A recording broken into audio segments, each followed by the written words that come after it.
السلام عليكم ورحمة الله وبركاته. الحمد لله رب العالمين، والصلاة والسلام على النبي الأمين وعلى آله وأصحابه والتابعين وعمل بسنته إلى يوم الدين.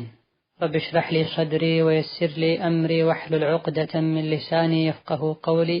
اللهم سددني وألهمني رشدي وقني شر نفسي. أما بعد، ክፍል 28 ከተማሪዎች ለሚመጡ ጥያቄዎች መልስ የምንሰጥበት ፕሮግራማችን። ዛሬ ከምናያቸው ጥያቄዎች የመጀመሪያው የምኖረው አረብ ሀገር ነው። ፖሊስ እንዳይዘኝ ብዬ በመፍራት ጁሙዓም ሆነ ጀማዓ ሶላት ለመስገድ መስጂድ አልሄድም። ባለመሄዴ ሐራም ይሆንብኛልን የሚል ጥያቄ ነው። ለአካለ መጠን የደረሱ ጤነኛ የሆኑ ወንዶች ላይ ሀገርና መንገድ ሰላም እስከሆነ ድረስ ጀማዓም ይሁን ጁሙዓ ዋጅብና ግዴታ ናቸው። ማድረግ እየቻሉ ጀማዓም ይሁን ጁሙዓን መተው ትልቅ ወንጀል ነው። ነቢያችን አለይሂ ሰላቱ ወሰላም ኢቃም ተብሎ እኔን ተክቶ የሚያሰግድ ሰው አመቻችቼ አዛን እየሰሙ መተው የማይሰግዱ ሰዎችን ቤት ላነድ አሰብኩኝ። ወላከን ከነሱ ጋር ያሉ ህፃናትና ሶላተል ጀማዓ ማይወጅብባቸው ሰዎችን በማሰብ ተውኩኝ ብለዋል አለይሂ ሰላቱ ወሰላም። ጀማዓን መተው ከባድ ወንጀል ቢሆን እንጂ ረኡፍ ረሂም የተባሉት ነብዩ አለይሂ ሰላቱ ወሰላም ቤታቸውን ለማንደድ አያስቡም ነበር። ይህ ባይሆን እንደዚሁ ደግሞ ጁሙዓንም ማከታተሎ መተው ትልቅ ወንጀል እንደሆነ የሚያሳይ ሐዲስ ተናግረዋል። ከመሆኑም ጋር አንዳንድ ጀማዓም ይሁን ጁሙዓ መተው የሚፈቀድባቸው ሁኔታዎች እንዳሉ ፉቃሃዎች ገልጸዋል። ለጀማዓ ወይም ለጁሙዓ በመሄዱ ቤተሰቦቼ ላይ አደጋ ይደርስብኛል ያለ ሰው አሊያ ደግሞ ነፍስና ህይወቴ ላይ አደጋ ይደርስብኛል ብሎ የሰጋ ሰው ሶላተል ጀማዓ ይሁን ጁሙዓ እንደሚቀርለት ባለበት ቦታና ሁኔታ ላይ ሶላቱን መስገድ እንደሚችል ገልጸዋል። ጁሙዓውን ወደ ዙህር ቀይሮ ማለት ነው።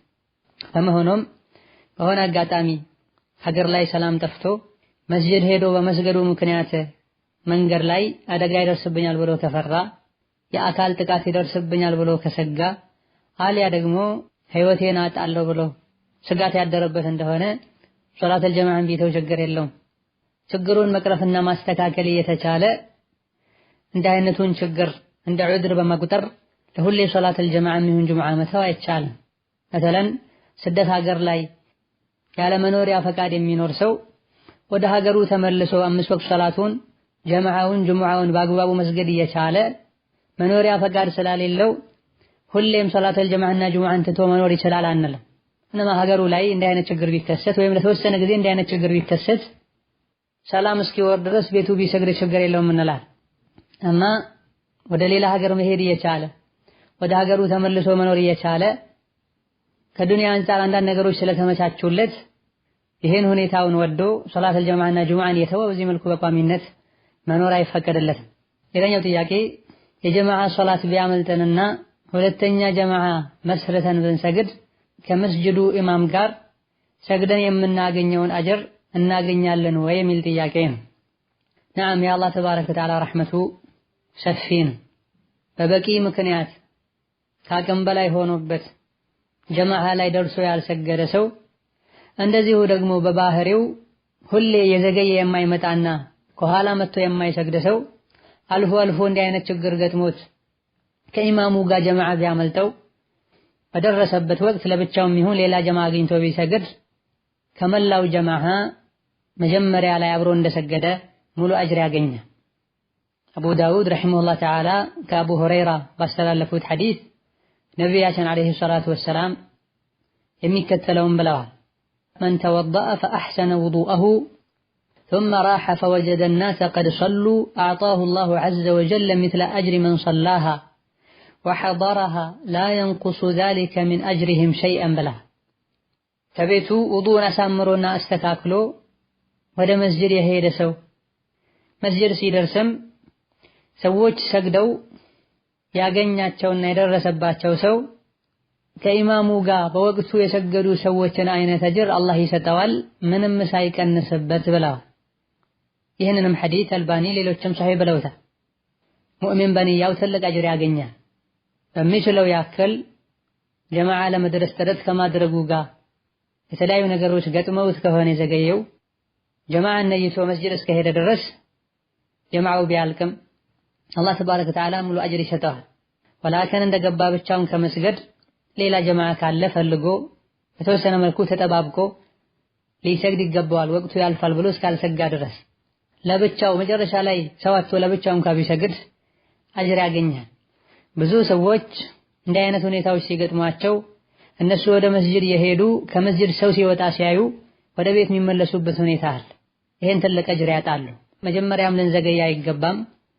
አንዳንድ ካቅም በላይ የሆኑ ነገሮች ገጥሞ የሚዘገዩበት ሁኔታ ካለም ወደ መስጂድ ሄደው ሊሰግዱ ይገባል። ሌላኛው ጥያቄ ሴት ልጅ ሶላት ስትሰግድ እጇን ገልጣ መስገድ ትችላለች ወይ የሚል ጥያቄ ነው። ሴት ልጅ ሶላት በምትሰግድበት ጊዜ ሰፊ ወፈር ያለና መላ ሰውነቷን የሚሰትር ልብስ ልትለብስ ይገባታል።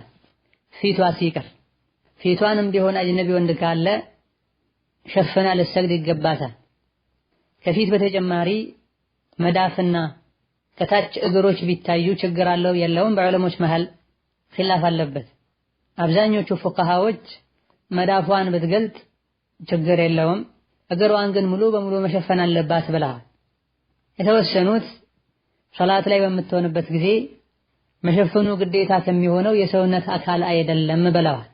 ይሄን ሁሉ የምንለው አካባቢው ላይ አጅነቢ ወንድ ከሌለ ነው። አማ አጅነቢ ወንድ ካለ ምኗም ሊታይ አይገባም።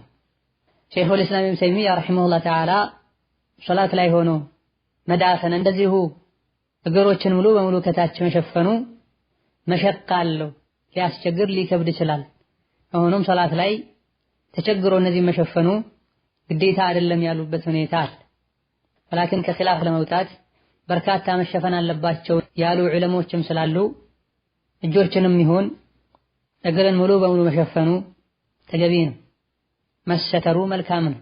መዳፍና እግሮች ከታች ቢገለጡ ባይሸፈኑ ችግር የለውም ማለት ከመዳፎች አልፎ ክንዳቸው ቢታይ ችግር የለውም፣ እግራቸው መስከ ላይ ተገልጦ ቁርጭምጭሚታቸው ባታቸው ቢታይ ችግር የለውም ማለት አይደለም። የፈቀዱ ዑለሞች እንኳን ከቁርጭምጭሚት በታች ያለውን እጅም መዳፍ የሚባለውን ብቻ ነው ከሰዓት ማሰሪያ ወደ ታች ያለውን ማለት ነው። ይሄንንም ቢሆን መሸፈን ማይከብዳቸው ከሆነ እህቶች ሸፍነው መስገዳቸው በላጭ ነው። እንደዚሁ ፊታቸውንም ገልጠው በሚሰግዱበት ጊዜ አንገታቸው የሚታይበት ፀጉራቸው የተወሰነ የሚወጣበት ሁኔታ አለ። ይሄ ሁሉ ጥንቃቄ ያስፈልገዋል። ሌላኛው ጥያቄ አንድ ሰው ሶላት ላይ ያለ ቢስቅ ሶላቱን መድገም ነው ያለበት ወይስ መቀጠል ይችላል የሚል ጥያቄ ነው። ሶላት ከሚያበላሹ ነገሮች መሃል አንዱ ሳቅ ነው። ሶላት ውስጥ ሆኖ ድምፅ አውጥቶ የሳቀና ከዚህ ሳቅም ቢያንስ 2 ፊደል የተሰማና የወጣ እንደሆነ ሶላቱ ይበላሻል። እንደዚሁ ከት ብሎ የሳቅ እንደሆነም ሶላቱ ይበላሻል። ፊደል ወይም ፊደል የሚመስል ነገር እንኳን ባይወጣ ማለት ነው። በዚህ መልኩ የሳቀ ሰው ሶላቱ እንደሚበላሽ ኢማም ሻፊዒን ጨምሮ በርካታ ዑለሞች ጠቅሰዋል። ኢብኑል ሙንዚር ረሂመሁላህ ተዓላ ሶላትን እንደሚያበላሽ የዑለሞችን ስምምነት ገልጸዋል። ፈገግታ ሲሆን አያበላሽም ብሏል፣ ነገር ግን የተጠላ ነው። ተራ ንግግር እንኳን ሶላትን ያበላሻል ተብሏል። ሳቅ ከንግግር የከፋን ከሶላት ጋር የማይሄድ ባህሪ ነው። ሶላት ስንሰግድ አደብ ሊኖረን አላህን ልናከብር ማን ፊት እንደቆመን ጠንቅቀን ልናቅ ይገባን። ወላኪን ሳያስበውና ሳይፈልገው በሆነ ምክንያት ሳቅ አሸንፎት የሳቀ ሰው ዑድር ይሰጠዋል። አላህ ካቅም በላይ አዘምና በእንዲህ አይነት ሁኔታ ላይ ከሆነ የተሳቀው ሶላቱ አይበላሽም። በተረፈ በፍላጎቱ ሶላት ላይ ሆኖ የሳቀ ሰው ሶላቱ ይበላሻል። ሶላቱን ዳግም መስተካክሎ መስገድ ይጠበቅበታል። ሌላኛው ጥያቄ ሶላት ስሰግድ ስጁድ ላይ እንዲሁም ቁኑት ላይ ዱዓ ሳደርግ አረብኛ ስለማላውቅ በቋንቋዬ ሐጃዬን ጠይቄ ዱዓ ማድረግ እችላለሁ ወይ የሚል ጥያቄ ነው። ከዑለሞች አስተያየት ውስጥ ራጂሑና በላጩ ነዓም ይቻላል።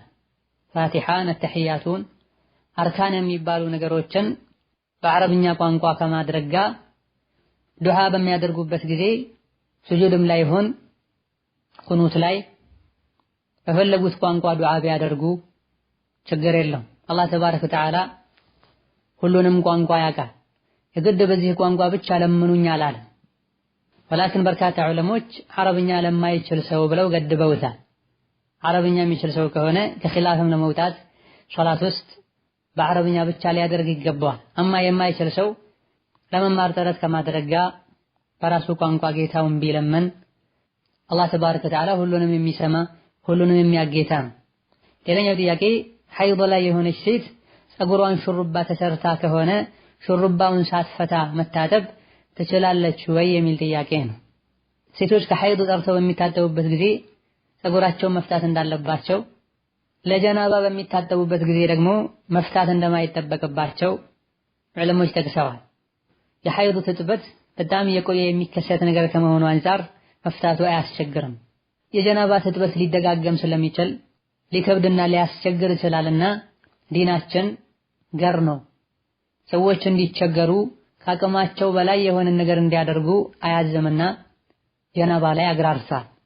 ከሐይድ በሚጠሩበት ጊዜ መፍታቱ በላጭ ከመሆኑ ጋር የተሰራው ሹሩባ ሆኖ በስሱ ተሰርቶ እንደዚሁ ፀጉሩን በባህሪው ለስላሳና የማያስቸግር ሆኖ ውሃ እንደሚደርሰው እርግጠኛ ከሆኑ ባይፈታ ችግር የለም። አይደርሰውም የሚል ግን ስጋት ካለ መፍታቱ የግድ ነው። ሌላኛው ጥያቄ ውፍረት ለመቀነስና ለጤንነቴ ብዬ ጾም እጾማለሁኝ፣ ጾሜ አላህ ዘንድ ተቀባይነት አለው ወይ የሚል ጥያቄ ነው። ነቢያችን አለይሂ ሰላቱ ወሰላም በታዋቂው ሶሒህ በሆነው ሐዲታቸው ኢነመል አዕማሉ ቢንኒያት ብለዋል። የሚጾሙት ክብደትን ለመቀነስና ለጤንነት ብቻና ብቻ ብለው ከሆነ አላህ ዘንድ ተባረከ ወተዓላ በጾሙ አጅር አይገኝም።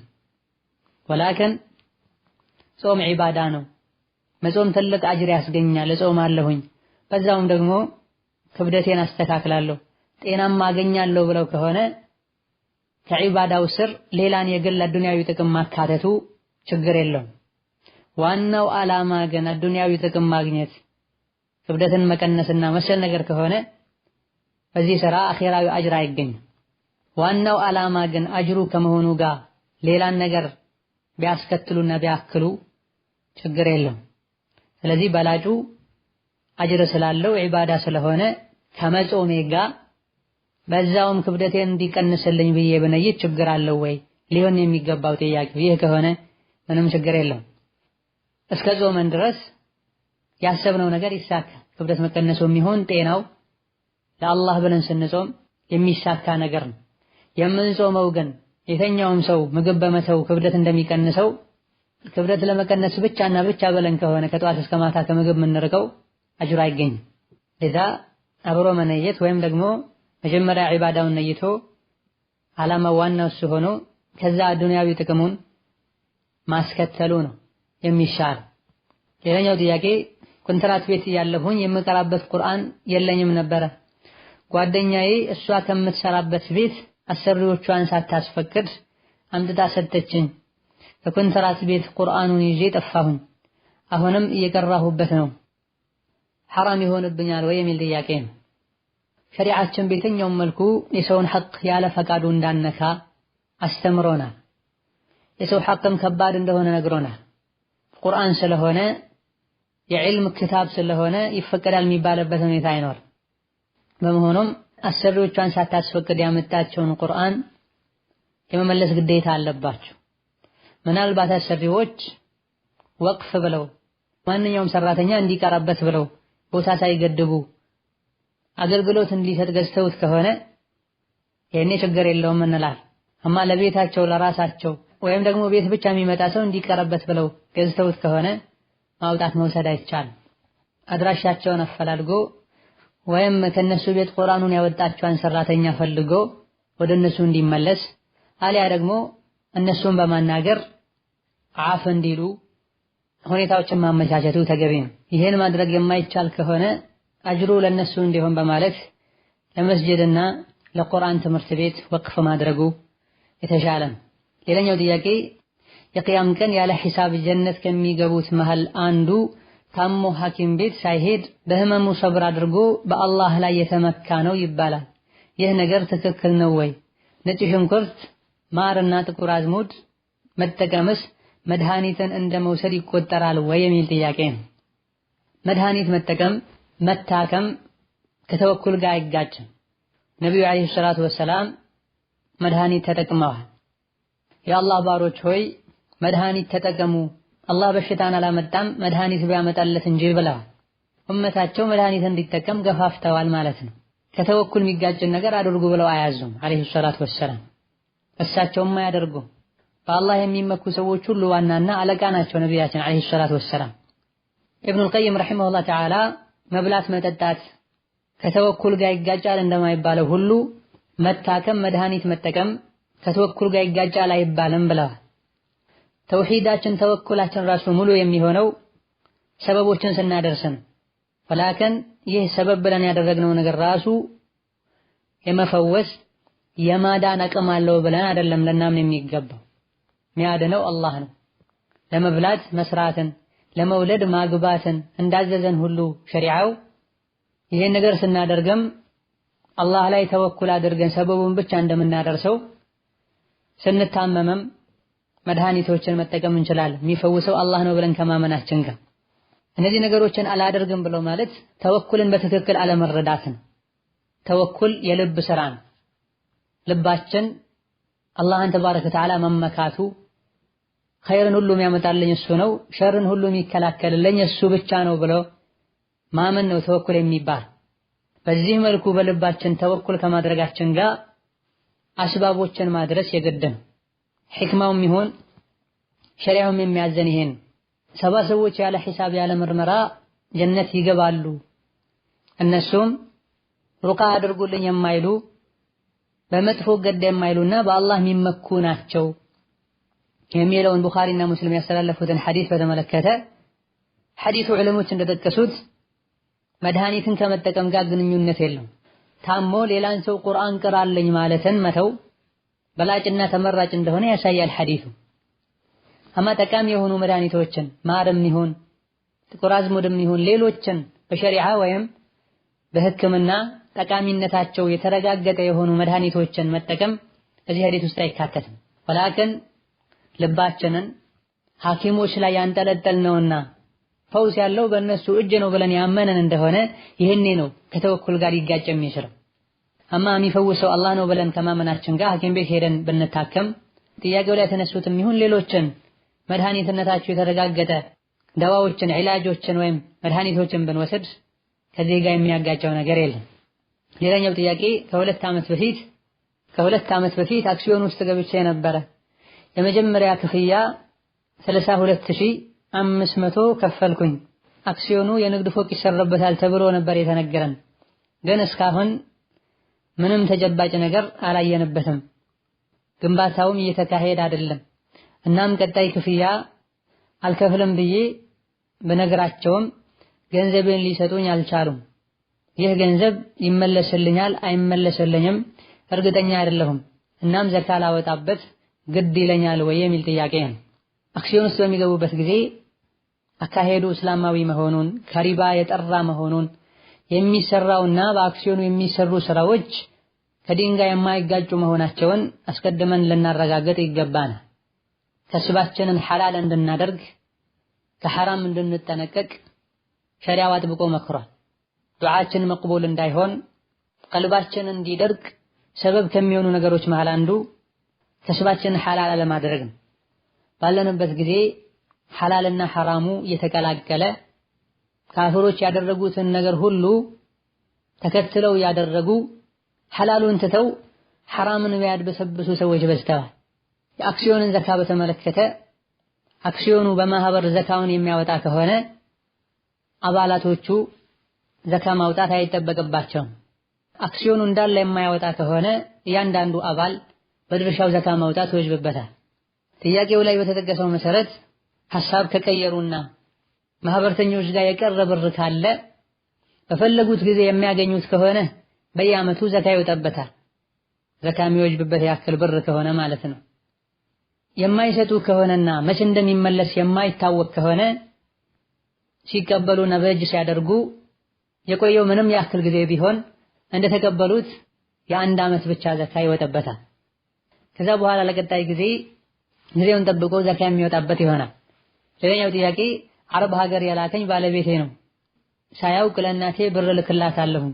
እሱን ሳላስፈቅድ መላኬ ሐራም ይሆንብኛልን የሚል ጥያቄ ነው። ባል ባለቤቱን ቤተሰቦቿን እንዳትረዳ ከነሱ ጋር ጥሩ ግንኙነት እንዳይኖራት ሊያደርግ አይገባም። የባለቤቱ እናት እርዳታ ካስፈለጋት እሱም ጭምር ሊረዳት ይገባል። ልጇም እንድትረዳት ሊያነሳሳት ይገባል እንጂ እንቅፋት ሊሆን አይገባም። ሴት ልጅ ራሷ ሰርታ ያመጣቸውን ገንዘብ በተመለከተ ያለ ባሏ ፈቃድ ወጪ ማድረግ አትችልም ያሉ ዑለሞች አሉ። የተወሰኑት ደግሞ ገንዘቡ የራሷ ከሆነ አስተዋይና በሳል ከሆነች ያለ አግባብ ወጪ በማድረግና በማባከን ማትጠረጠርና ማትታወቅ ከሆነ በመልካም መንገድ ወጪ ብታደርግ ችግር የለውም ብላ ወላከን ቤትን የሚያናጋ ቤትን የሚረብሽ ትዳር የሚያናጋ መሆን የለበትም። ልታማክረው ግልጽ ሆና ምክንያቱን ልትነግረው ይገባል። ከመሆኑም ጋር ባል ማይቀበል ከሆነ ለእናቷ ወጪ ማድረጉ የግድ ከሆነ የራሷ ሐላሏ የሆነውን ገንዘብ ከሱ ደብቃ ብትልክ ችግር የለውም። ሌላኛው ጥያቄ ለሲህርና ለአይነ ናስ የሚቀሩ ለየት ያሉ ቁርአን አንቀጾች አሉን ቢያብራሩልኝ የሚል ጥያቄ ነው። ቁርአን ሙሉ በሙሉ ፈውስና መድኃኒት ነው።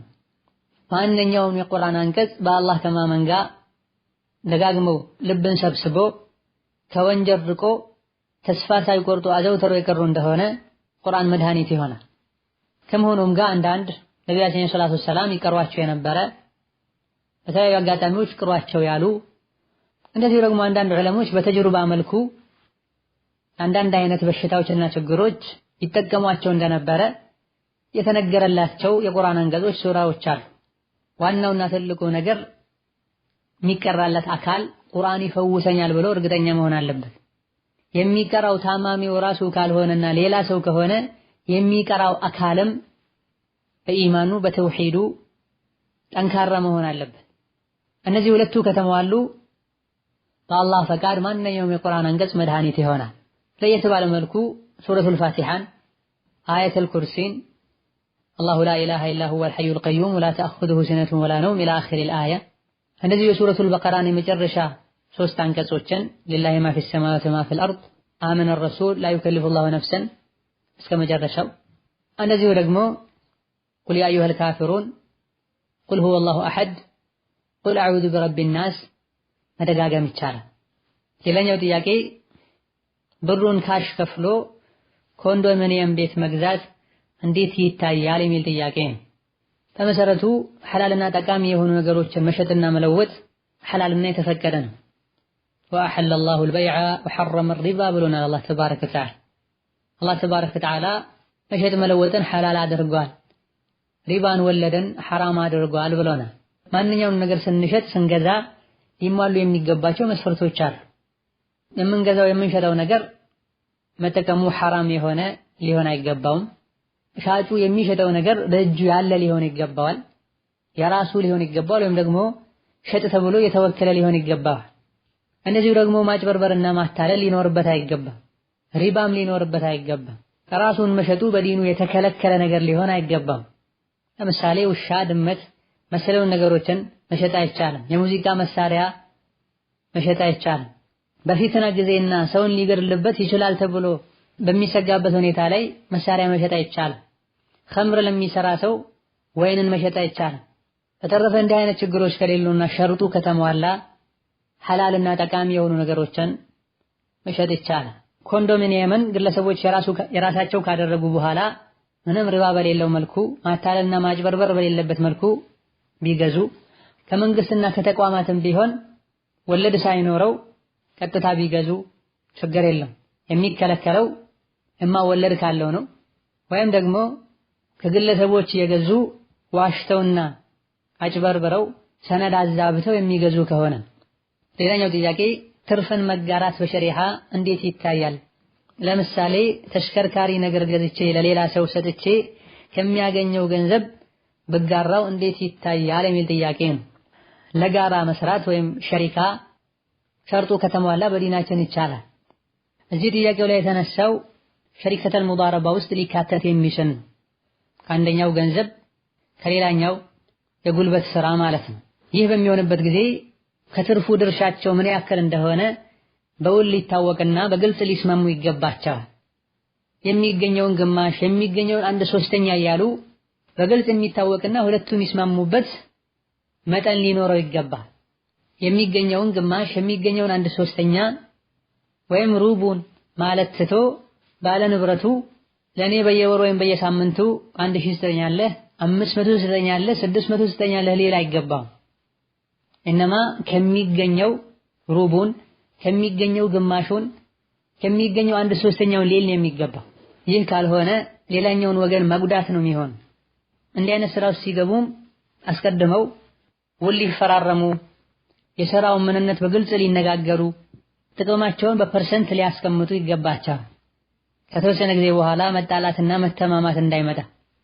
እንዲህ አይነቱ የጋራ ስራ ላይ ዙልምና ግፍ በደል እንደዚሁ መክዳት ከታከለበት ይፈርሳል፣ ሸርጡ ጎድሏልና። ሌላኛው ጥያቄ የምኖረው አሜሪካ ነው፣ የምሰራው የታክሲ ስራ ነው። አጅነቢ የሆኑ ሴቶችን ወደ መጠጥ ቤት ወደ ሐራም ቦታ ነው የምወስዳቸው። በዚህ መልኩ ከነሱ የምቀበለው ገንዘብ ሐራም ይሆንብኛል ወይ የሚል ጥያቄ ነው። የሚሄዱት ቀጥታ ለሐራም መሆኑን ካወቅ የምታደርሳቸውም ቀጥታ ሐራም ቦታ ላይ ከሆነ ነዓም ከነሱ የምታገኘው ገንዘብም ሐላል አይሆንልህም። እነሱን ልብህ እያወቀ አይነህ እያየ መጥፎ ቦታ ላይ ወስደህ ማድረስህም በወንጀል መተባበር ይሆናል አላህ ዘንድ ተባረከ ወተዓላ። አላህ በተከበረው ቃሉ ወተዓወኑ ዐለል ቢሪ ወተቅዋ ወላ ተዓወኑ ዐለል ኢስሚ ወልዑድዋኒ ወተቁላህ ብላ። በመልካም ነገር ተጋገዙ ተባበሩ፣ በወንጀል ድንበር በማለፍ አትተባበሩ፣ አላህን ፍሩ ብላ። አጅነቢ ሴትን ከሷ ጋር ሶስተኛ ሰው ሳይኖር መጫኑ ራሱ በዲኑ ክልክል ነው። ተገላልጣ ተኳኩላ ተውባ የምትሄድ ከሆነ ደግሞ አደጋው የከፋ ነው። የምትሄደው ደግሞ ወደ ሐራም ቦታ ከሆነ ወደ ወንጀል ከሆነ ሌላ ራሱን የቻለ ከባድ ችግር ነው። አንድ አይነትን ስራ የሚሰራ ሰው አላህን ፈርቶ ሊቶበት በዚህ መልኩ ያገኘውን ገንዘብም ልኩን ሁኔታውን የሚያውቅ ከሆነ ከእንዲህ አይነቱ ገንዘብ ሊገላገል ከስቡን ሊያጠራ ይገባዋል። ሌላኛው ጥያቄ አንድ ሙስሊም የሆነ ሰው ወደ ኩፍር ተመልሶ በኩፍር ላይ ለብዙ ዓመታት ከቆየ በኋላ ወደ እስልምና መመለስ ይፈልጋል፣ የግድ ሸሃዳ መያዝ ያስፈልገዋል ወይ የሚል ጥያቄ ነው። ነዑዙ ቢላሂ ሚነል ኩፍር ወሚነል ሐውሪ በዕደል ከውር። ኩፍርን እንደ እሳት ልንጠላው ልንፈራው ይገባናል። እንዲህ አይነቱ ችግር ላይ ወደቀ ሰውም ፈጥኖ ሊተውበት አላህን ተባረከ ወተዓላ ምህረት ሊጠይቅ ይገባዋል። የተውበትን ሰው ሁሉ አላህ ተባረከ ወተዓላ ይቀበላል ሸርጡን ካሟላ። ገርገራ ሳይዘው በፊት ከሆነ የተውበተው ሙሉ በሙሉ ከእስልምና ወጥቶ የነበረ ሰው ለአላህ ልጅ አለው ብሎ የነበረ ሰው ወደ እስላም ሲመለስ ነዓም ሸሃዳ መያዝ ወጅብበታል። ሸሃዳ መያዝን በተመለከተ ብዙ ጊዜ ደጋግሞ የሚነሳ ጥያቄ አለ።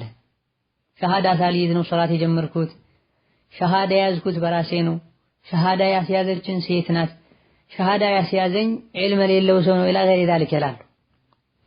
ላኢላሃ ኢለላህ ሙሐመድ ረሱሉላህ ማለት ምን ማለት እንደሆነ እስላም ተውሂድ ማለት ምን ማለት እንደሆነ አውቆ ወደ ዲን እስላም ውስጥ የገባ ሰው ሲገባ መሽሀዱ ላኢላሃ ኢለላህ ወአሽሀዱ አነ ሙሐመድ ረሱሉላህ ያለ ሰው ሙስሊም ሆኗል። ይሄን ቃል የግድ ሼክ ሊያስብለው ይገባል፣ አሊያ ደግሞ እውቀት ያለው ሰው ሊያስብለው ይገባል አይባል፣ አሊያ ደግሞ መስጂድ ሄዶ ሊለው ይገባል አይባል። አንዳንዴ መስጂድ ፊት ለፊት ሄዳችሁ ተናገሩ ማለቱ ከልክ ያለፈ ሀፍረት ያለበት ሆኖ ከእስልምና ወደ ኋላ እንዲል ሊያደርገው ይችላል። ሌላ ጊዜ ደግሞ ለተወሰነ ጊዜ መስለሙ እንዳይታወቅበት ዘመድ ቤተሰብ እንዳያውቅበት ሊፈልግ ይችላል። የግድ መስጂድ መሄዱ ሰው ፊት ተነስቶ መናገሩ ሸርጥ አይደለም። የዕልም ባለው ሰው እጅ መሆኑም ሸርጥ አይደለም። ስለ ላኢላሃ ኢለላህ ስለ ዲን እስላም የሚያውቅ ሰው ማንኛውም ሰውን ሊያሰልም ይችላል። መጀመሪያ ስለ እስላም ብዙ ነገር አጥንተው ሲያበቁ መጨረሻ ላይ ቀጥታ ሶላት የሚጀምሩ ሰዎች አሉ። ላኢላሃ ኢለላህ ሙሐመድ ረሱሉላህ ሳይል ሸሃዳ ሳይል ሶላት የሰገደ ሰው እስልምና አልተስተካከለም ያሉ ዑለሞች ቢኖሩም የተወሰኑ ዑለሞች ሶላት ሲሰግድ አሽሀዱ አን ላኢላሃ ኢለላህ ወአሽሀዱ አነ ሙሐመድ ረሱሉላህ ሲል ሸሃዳ ይዟልና ይበቃል ያሉበት ሁኔታ አለ። ሌላኛው ጥያቄ አሜሪካ የገቢ ግብር ለመክፈልና ከመንግስት ድጋፍ ለማግኘት ስንል ነቢያችንን ዝቅ አድርገን ተናግረን ብር እንከፍላለን፣ ይህ ነገር በሸሪዓ እንዴት ይታያል የሚል ጥያቄ ነው። ማንኛውም በአላህና በመጨረሻው ቀን የሚያምን ሰው ነቢዩ ሙሐመድን አለይሂ ሰላቱ ወሰላም ከራሱ ከሀብት ንብረቱ ከልጆቹ ከወላጆቹና ከነፍሱ አስበልጦ ሊወዳቸው ይገባል። ነቢዩ ሙሐመድን ከነፍሱ ከሚስቱና ከልጆቹ ከቤተሰቦቹና ከመላው ንብረቱ አስበልጦ ያልወደደ ሰው ኢማኑ አልተስተካከለም፣ አላመነም፣ ብዙ ይቀረዋል። እንዴት ብሎ በአላህ የሚያምን የነቢይን ምንነት የሚያውቅ ሰው አዱንያዊ ጥቅም ለማግኘት ብሎ የነቢይን ክብር ይነካል? ከልቡ እንኳ ባይሆን ምላሱስ እንዴት እሺ ይለዋል? ሌሎች እንኳ ነቢይን ሲነኩና ክብራቸውን ሲያጎድፉ እየተሰማንና መኖር እያስጠላን እንዴት ብለን እኛ ሙስሊም ነን የምንል ሶላት መንሰግድ ስማቸው ሲነሳ አለይሂ ሰላቱ ወሰላም የምንል ሰዎች ዱንያዊ ጥቅም ለማግኘት ወይም ደግሞ የሆነ ዱንያዊ ወጪ እንዲቀርልን ብለን እሳቸውን በመጥፎ እናነሳለን። የነቢይን ሰለላሁ ዐለይሂ ወሰለም ክብር መንካት ከእስልምና የሚያወጣ ከባድ ወንጀል ነው። ላ ተዕተዲሩ ቀድ ከፈርቱም በዕደ ኢማኒኩም የሚል የቁርአን አንቀጽ አለ። ነቢዩ መንገድ ላይ ሆነው እየተጓዙ ሳለ የተወሰኑ ሰዎች እርስ በርሳቸው ያወሩ ነቢይና ሷሐቦችን ያሙ ሆዳሞች ናቸው ያሉ የዘለፏቸው ነበር። ይህን የሰማ ሷሐቢ እንዴት ነቢይን እንደዚህ ታማላችሁ ብለዋቸው ወደ ነቢዩ ሰለላሁ ዐለይሂ ወሰለም ፈጥኖ በመሄድ የሰማውን ለመንገድ ጥረት አድርጓል። ወላኪን አላህ ከሰማይ ወህይ አወርዷል። ምንም ዑድር አደርድሩ፣ ካመናችሁ በኋላ ከፍራችኋል፣ ነቢይ ላይ በማሾፋችሁ በመሳለቃችሁ ከእሳቸው ክብር ጋር የማይሄድን ንግግር በመናገራችሁ ብሏቸዋል አላህ ተባረከ ወተዓላ። ያ ረሱላህ እኛው እኮ የመንገደኛ ወሬ እንዲሁ መንገዱ እንዳይከብደን ድካሙን ለመርሳት ብለን ነበር ምናወራው እንኳ ቢሏቸው የግመላቸው ልጓም ላይ ተንጠልጥለው እንኳ እየተለማመጧቸው ቢሄዱ ምክንያት አደርድሩ ከፍራችኋል ካመናችሁ በኋላ ብለዋቸዋል። ግብርን ለማስቀረት የሆነ ድጎማን ለማግኘት ብሎ የነቢይን ክብር መንካት ከሙስሊም ማይጠበቅ የነቢይን ፈዲላ ደረጃቸውን ለኛ የዋሉትን ውለታ አላህ ዘንድ ያላቸውን ከፍተኛ ማዕረግ የማያውቅ ሰው ንግግር ነውና መተውበት አላህን ተባረከ ወተዓላ ምህረት መጠየቅ ያስፈልገዋል። ሲጀምርም እንደዚህ ነቢይን የሚጠሉ አዱንያዊ ጥቅም ለማግኘት ብለው ነቢይ እንዲሰደቡ የሚያደርጉ ሰዎች ሀገር መኖር ተገቢ አይደለም። ሌላኛው ጥያቄ ዝሙትን ሲሰራ የነበረ ሰው ተጸጽቶ አላህን ምህረት ከጠየቀ ሌላ ተጨማሪ ከፋራ አለበት ወይ የሚል ጥያቄ ነው። የሰራው ዝሙት ብቻ ከሆነና ከሰዎች ሐቅ ጋር የተያዘ ነገር ከሌለ ተውበቱ ብቻ በቂ ነው። ወላኪን ተውበተን ነሱህ ሊሆን ይገባዋል። ያማረና የተስተካከለ ጸጸትና ቁጭት የተሞላበት ሁለተኛ አልመለስም ብለው ቃል የገቡበት ቀጣይ ህይወትን ያስተካከሉበት ተውበት ሊሆን ይገባል። ዝሙት ከምንም በላይ አላህን ከሚያስቆጡ ታላላቅ ወንጀሎች መሃል አንዱ ነው። የአላህን ተባረከ ወተዓላ ክብር ጀላሉን ልቅናውን ሐሊም ኸቢር መሆኑን በመዘንጋት ምክንያት ሊፈጠር የሚችል ከባድ ወንጀል ነው። ከሌሎች ወንጀሎችም ለየት ያለ ነው። ሌሎች ወንጀሎችን ብዙ ሳያስቡና በድንገት ሊያደርጓቸው የሚችሉበት ሁኔታ ይኖራል። ዝሙት ግን እንደዚህ በቀላሉ የሚፈጸም ወንጀል አይደለም። ታስቦበት ሁኔታዎችን አመቻችተው ከዛ በፊት ያሉ ብዙ መስመሮችን ጥሶ ነውና የሚከሰተው ዝሙት ከባድ ወንጀል ነው። ይሄን ያደረገ ሰው አልቅሶ ጌታውን ምህረት ሊጠይቅ በቀጣይ ኸይር ስራ ሊያበዛ አይኑን ሰበር ሊያደርግ ከፊትና ሊርቅ ይገባዋል። ሌላኛው ጥያቄ የሶስት ወር ጽንስን ያስወረደ ሰው ከፋራው ምንድነው የሚል ጥያቄ ነው። ጽንሱ 120 ቀን ከሞላው ማስወረድ ሐራም እንደሆነ ዑለሞች ተስማምተዋል። 120 ባይሞላውም ነፍስ እንኳ ባይዘራበት ጽንስን ማውረድ ዘር እንዲቋረጥ የተለያዩ ጉዳቶች እንዲመጡ የሚያደርግ ከመሆኑ አንፃር የተከለከለ ነው። አላሁመ ኢላ ከኑጥፋ ወደ ሙድጋ ሳይሸጋገር በፊት ሆኖ በቂ የሆነ ሸሪዓዊ ወይም ደግሞ አዱንያዊ መስለሐ ኖሮ ከሆነ ከተገደዱ አደጋን ለመከላከል ቢደረግ ችግር የለውም የተባለበት ሁኔታ። ጥያቄው ላይ የተነሳውን የሶስት ወር ጽንስን ማስወረድ በተመለከተ ሆን ብሎና አውቀው ፈልገው ከሆነ ያደረጉት ዲያ ካሳ ይወጅባል። ከፋራውን በተመለከተ ሶስት ወር አካባቢ ላይ ያለን ጽንስ ያወረደ ሰው ከፋራ ይወጅበታል አይወጅበትም ኺላፍ አለበት። ከፋራ ማውጣቱ ጥንቃቄ ማድረጉ በላጭና የተሻለ ነው። ምክንያቱም ነፍስ ሊዘራበት የሚችልበት ሁኔታ አለ። ከፋራው አንድ ባሪያ ነፃ ማውጣት ነው። ካልሆነ 2 ወር በተከታታይ መጾም።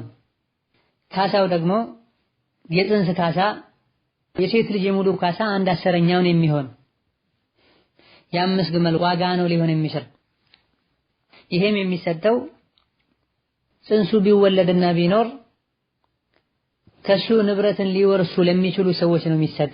ለአባቱ ለወንድምና እህቶቹና ለአያቶቹ ማለት ነው። በውርስ ስነ ስርዓት መሰረት የማስወረዱ ስራ ላይ ቀጥታ የሆነ ተሳትፎ ያደረገ ሰው ከዚህ ምንም ሊደርሰው አይችልም። ምክንያቱም ገዳይ አይወርስም የሚል ህግ አለና በዲናችን። ሌላኛው ጥያቄ ሶባህ አልኸይር፣ ሶባህ አልወርድ፣ መሳእ አልኸይር፣ መሳእ አኑር ማለት እንዴት ይታያል የሚል ጥያቄ ነው። የሙስሊሞች ትክክለኛ ተህያቸው ሰላምታቸው አሰላሙ አለይኩም ወራህመቱላህ ነው። ይሄን በመተው ሶባህ አልኸይር፣ ሶባህ አኑር ማለት ወይም ሶባህ አልወርድ ማለት ተገቢ አይደለም፣ ከሱና የሚጻረር አካሄድ ነው።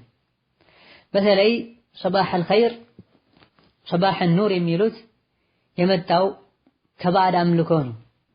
ኸይርን የሚፈጥር አንድ ራሱን የቻለ አካል አለ፣ ሸርን የሚፈጥር ሌላ አካል አለ። ጨለማ መጥፎ መጥፎን ነገር ይፈጥራል፣ ብርሃን ጥሩ ጥሩን ነገር ይፈጥራል ብለው የሚያምኑ መጁሶች እንደሆነ እንዲህ አይነቱን ሰላምታ አቀራረብ የጀመሩት የተጠቀሰበት ሁኔታ አለ። ለዚህም ነው መሳእ ኑር የሚል የኑር ምሽት ይሆንልህ፣ ኑር መልካም ነገር ስለሚያመጣ ማለት ነው። በዛ እንዲህ አይነቱን መጠንቀቅ ተገቢና አስፈላጊ ነው። ወላኪን ሰላም አለይኩም ካሉ በኋላ በዱዓ መልኩ ሰበሐከ አላህ ቢልኸይር፣ መሳከ አላህ ቢልኸይር ቢሉ ችግር አይኖርም። ሌላኛው ጥያቄ ባለቤቴ የቤት ወጪ ምንም ሳያጎደል ይሰጠኛል፣ እሱ ሳያውቅ ተጨማሪ ገንዘብ አነሳበታለሁኝ። ያነሳሁትን ገንዘብ ለቤቴና ለልጆቼ ነው የማደርገው፣ እሱ ሳያውቅ የማነሳው ገንዘብ ሐራም ይሆንብኛል ወይ የሚል ጥያቄ ነው። ባል ለሚስቱና ለልጆቹ ለቤቱ የሚያስፈልገውን ነገር ሙሉ በሙሉ ወጪ ከማድረጉ ጋር ደብቆ ማንሳት አይፈቀድም። ደብቆ ማንሳት የሚፈቀደው ለሷና ለቤቷ ለልጆቿ የሚበቃውን ያክል ወጪ ማይሰጣት ከሆነ ነው። ይሄ ነብይ የፈቀዱበት ሁኔታ አለ። አማ ጥያቄው ላይ እንዳለው ለሷም ለልጆቿም ምንም ሳያጎድል የሚሰጥ ከሆነ ደብቆ ማንሳቱ አሁን ይከለከላል። ምክንያቱም የገንዘብ ጉዳይ የሚመለከተው እሱን ሰርቶና ለፍቶ ደክሞ የሚያመጣው እሱን ይበቃል የሚለው ነገር እስከሰጠ ድረስ ደብቆ ማንሳቱ ተገቢ አይደለም። ትዳር ላይም ችግር ያመጣል፣ መተማመን እንዲጠፋም ያደርጋል። የሚሰጠው የማይበቃ ከሆነ በግልጽ እሱን ማናገር ነው።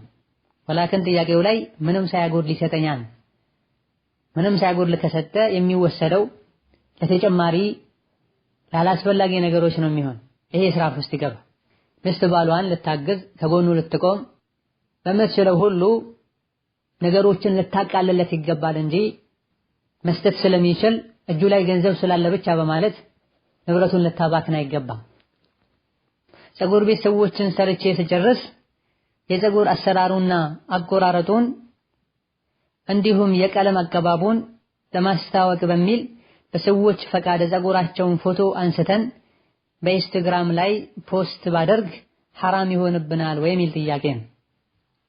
ፎቶ ማንሳት በዲኑ የተከለከለ ነው። እጅግ በጣም በርካታ የሚያስፈሩ ሐዲሶች ከነብይ ተነግረዋል። እነዚህ ሐዲሶችን መሰረት አድርገው በከባኢረ ذنوب ዙሪያ የጻፉ ዑለሞች ከከባድ ወንጀሎች መሃል አንዱ ፎቶ ማንሳት ነው፣ መቅረጽ ነው ብለው ያስቀመጡበት ሁኔታም አለ። ከ40 በላይ ሐዲሶች አሉ ምስል የሚሰሩ ሰዎችን የወንጀላቸውን ክብደትና አኺራ ላይ የሚጠብቃቸውን ስቃይ የሚያሳዩ ማለት ነው። ማንኛውንም ነፍስ ያለውን ነገር ልንቀርጽ አይገባም። የምንቀርጸው ነገር ደግሞ ፊትና የሚያመጣ ከሆነ ይበልጥ በዲኑ የተከለከለ ከሆነ ደግሞ ወንጀሉ እጅጉን የከፋ ይሆን። ለምሳሌ ሴቶች ቢሆን ፎቶ ለወንድም ለሁሉም የተከለከለ ነው። ላኪን ሴቶች ላይ ሲሆን የሚያስከትለው ሌላ ተጨማሪ ፊትና ስላለ ይከለከላል። ፀጉር ቤት ላይ የሚያነሱት ወንዶችም ከሆነ ፎቶ ማንሳት በመሰረቱ የተከለከለ ስለሆነ ራሱን የቻለ ወንጀል ስለሆነ ይከለከላል። ሰዎች መፍቀዳቸው የራሳቸውን ሐቅ መተዋቸውን እንጂ የሚያመላክተው በሸሪዓው የተከለከለው ነገር እነሱ ስለፈቀዱ ሐላል ሊሆንልን አይችልም። ለሐጃ ይፈቀዳል ተብሏል። ለምሳሌ ለመታወቂያ፣ ለፓስፖርት የግድ ለሆኑ ነገሮች ይፈቀዳል ተብሏልና ይሄም እዛ ውስጥ ይገባል የሚባልበት ሁኔታ ሊኖር ይችላል። ወላኪን በሩራ ደረጃ የደረሰ አይደለም። እንደዚሁ ደግሞ መጥቶ የተቆረጠን ሰው በሙሉ ወይም ደግሞ በብዛት ያነሱ ሚዲያ ላይ መልቀቁም ሐጃ ደረጃም የደረሰ አይደለም። አንድ ነገር በመሰረቱ ከተከለከለ ለሐጃ ብለን ከሆነ ይፈቀዳል ያልነው ለሐጃ የተፈቀደውን ነገር በመጠኑ ነው ልናደርግ የሚገባ። ፎቶ በመሰረቱ ሐራምና ከልከል ነው። ለሐጃ ወይም ለበሩራን የሚፈቀደው ባገኙት አጋጣሚ ሁሉ ፎቶ ያነሱ ማስቀመጥ ሚዲያ ላይ መልቀቅ በዚህ ዙሪያ የመጡ በርካታ ሐዲሶችን ቸላ ማለት ነው የሚሆነው። የሚቀርጹ ሴቶችን ሲሆን ደግሞ ነገሩ የከፋ ይሆናልና ጥንቃቄ ማድረግ ያስፈልጋል። ሌላኛው ጥያቄ እጮኛዬ አውሮፓ ነው የሚኖረው ኒካህ አድርጌ እሱ ወዳለበት ያለ መህረም ቢሄድ እንዴት ይታያል የሚል ጥያቄ ነው።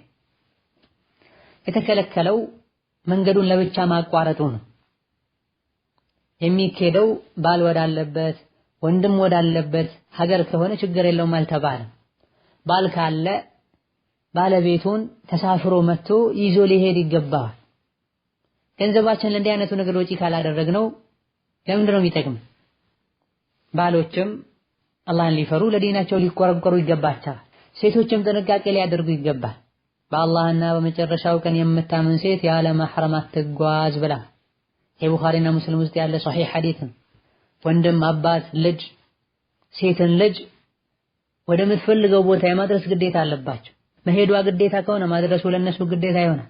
መሄዷ ሱናና ጥሩ ነገር ነው ከተባለ እነሱ መሄዱ ሱናና ጥሩ ነገር ይሆናል። መህረም እያላት እነሱ መሄድ እየቻሉ ተነስታ ለብቻ ሄደች እንደሆነ ወንጀለኛ ትሆናለች። እነሱም ጭምር ወንጀለኛ ይሆናል። ሁላችሁም ኃላፊ ናችሁ፣ በኃላፊነታችሁም ትጠየቃላችሁ ተብሏል። ወንድ ልጅ ስለ ሚስቱ ስለ ልጆቹ ተጠያቂ ነው። ስለ እህቱ ስለ ልጆቹ ተጠያቂ ነው።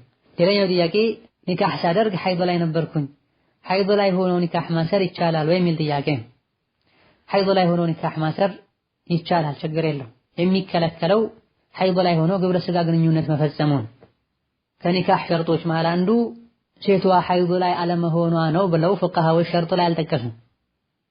ወላኪን ሐይድ ላይ ሆና ኒካህ ታስሮ ወዲያውኑ ወደ ባሏ የምትሄድ ከሆነና ወንዱም ከሐይዷ እስክትጠራ ድረስ ባለቤቱን አይጠብቅም፣ ሐይድ ላይ የተከለከለውን ግብረ ስጋ ግንኙነት ሊያደርግ ይችላል የሚል ስጋት ካለ ይህን የኒካህ ማሰሩ ይከለከላል። ለወንጀል በር ስለሚከፍት ማለት ነው። ወላኪን ኒካህ ታስሮ ቤተሰቦቿ ጋር ብትቆይ አሊያ ደግሞ አላህን የሚፈሩ ሆነው ሐይዱ እስኪቆም ድረስ የሚጠብቁ ከሆነ ሐይድ ላይ ሆና ኒካህ ብትታሰር ኒካሁ ላይ የሚያሳድረው ተጽዕኖ አይኖርም። ሌላኛው ጥያቄ አንዲት ሴት ባሏ በሽማግሌ ፊት ፈቷት የተፈራረሙበት የኒካህ ወረቀት ስለተቀደደ ባሏ ኒካህ አለኝ ቢል እንዴት ይታያል የሚል ጥያቄ ነው። የወረቀቱ መቀደድ አለመቀደድ እነሱ በግልጽ የተስማሙበትና አምነውበት ያወረዱት ኒካህ ላይ የሚያሳድረው ተጽዕኖ የለም። ቀለበታቸውን ካወለቁ ጋብቻቸው የፈረሰ የሚመስላቸው የኒካሁ ወረቀት ከተቀደደ ፍቺ የተከሰተ የሚመስላቸው ሰዎች አሉ። እሱ ኒካሁን እስካላወረደ ድረስ ወረቀቱ ቢቀደድም ወረቀቱን ሲቀድ ኒካሁን ትዳሩን አልፈልገውም ብሎ እስካላደረገው ድረስ ኒካሁ እንዳለ ነው የሚሆን። ሰው ባለበት አምኖ በራሱ ጊዜ ሚስቱን ከፈታት በኋላ ወረቀቱ ስላልተቀደደ ኒካህ አለኝ ሊል በጭራሽ አይችልም። ሌላኛው ጥያቄ አንዲት ንቃብ የምትለብስ ሴት እጅ ያለው ጅልባብ ያለ ጓንት መልበስ ትችላለች ወይ የሚል ጥያቄ ነው። እጇን ምንም ከዛ ውስጥ ማታወጣውና ማይገለጥ ማይታይ ከሆነ ያለ ጓንት እንዲህ አይነቱን ጅልባብ ብትለብስ ችግር የለም። መተንቀሳቀስና እጇን የምታወጣ ከሆነና የሆነ ወቅት ላይ እጇ የሚገለጥ ከሆነ ጓንት መልበስ ይጠበቅባታል እንላለን። ሌላኛው ጥያቄ ለቁንጅና ተብሎ አፍንጫን መበሳት በሸሪዓ እንዴት ይታያል የሚል ጥያቄ ነው። ሴቷ ያለችበት አካባቢ ላይ አፍንጫ መብሳቱ ሴቶች ዘንድ ከተለመደ አፍንጫውን ተበስታ ጌጥ አድርጋ ተገላልጣ ማትሄድ ከሆነ እንደ መዋቢያ የሚቆጠር ከሆነና ሀገሩ ላይ ከተለመደ ምንም ችግር የለም። አካባቢ ላይ በጭራሽ ካልተለመደ አሊያ ደግሞ ይሄን አድርጋ ተገልጣ የሄደች ብትፈተን ከሆነ ይከለከላል እንላለን። هذا والله تعالى أعلم. صلى الله وسلم بارك على عبده ورسوله محمد. السلام عليكم ورحمة الله وبركاته.